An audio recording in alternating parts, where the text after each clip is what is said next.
12 ঘণ্টাৰ ট্ৰেইন যাত্ৰা যেতিয়া 16 ঘণ্টা হৈ যায় তেতিয়া বেবীৰ লগত কি কৰা যায়। হেল্ল' এভৰিৱান, প্ৰীতিদা সুবাসে সকলোকে স্বাগতম জনাইছোঁ। আজি মই শ্বেয়াৰ কৰিবলৈ ওলাইছোঁ আপোনালোকৰ আগত এনেকুৱা কিছুমান অভিজ্ঞতা যিয়ে আপোনালোকক নকৈ মই নোৱাৰিলোঁ।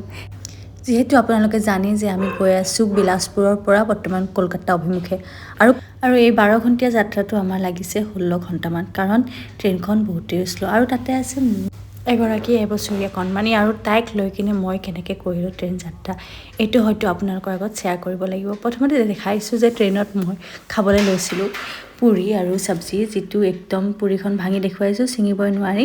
তাৰ লগত যিহেতু ঘৰৰ পৰা লৈ আহিছিলোঁ ৰাইতা বনাই, আৰু ৰাইতাৰ লগত খাব ট্ৰাই কৰিলোঁ কিন্তু কাম নাহিলে।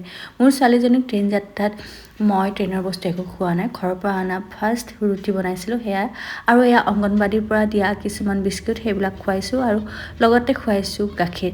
আৰু এনেদৰে তাইক ট্ৰেইন যাত্ৰাটো কেতিয়াবা আইতাকৰ লগত, কেতিয়াবা দেউতাকৰ লগত, কেতিয়াবা মোৰ লগত খেলি মেলি তাই পাৰ কৰিছে। বহুত বেছি কষ্ট হোৱা নাই, কিন্তু এনেদৰে আছিলে আজি আমাৰ ট্ৰেইন যাত্ৰাটো। আকৌ লগ পাম নেক্সট ব্লগ।